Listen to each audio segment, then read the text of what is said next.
Okay guys, so J Motors TV, yan, nandito tayo sa Bodge Motorcycle Parkal Branch.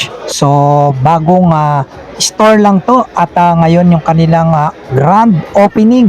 So maswerte tayo at isa tayo sa na-invite dito sa kanilang grand opening. Syempre present dyan yung kanilang official brand ambassador na si Victor Neri. At meron din siyang ibang mga kasamang celebrity dyan na ating nakita, no?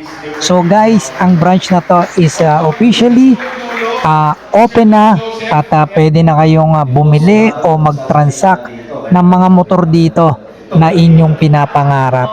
So guys, andito na lahat. So meron tayong adventure bike, meron tayong naked at cruiser. So may bumper din na ang Bodge Motorcycle. So halos lahat ng unit nila ay meron silang display dito.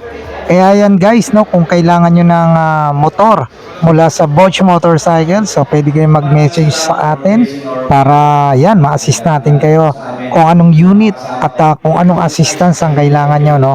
I-message nyo lang ako, direct message lang sa ating Facebook page or sa ating YouTube channel para ma-assist ko kayo. So maraming salamat, no, sa Bodge Motorcycle Philippines sa pag-invite sa atin sa kanilang grand opening ng kanilang newly branch. Congratulations, syempre, Bodge Motorcycle Parkal Branch. So God bless you all, ride safe and peace out. Kita-kita tayo.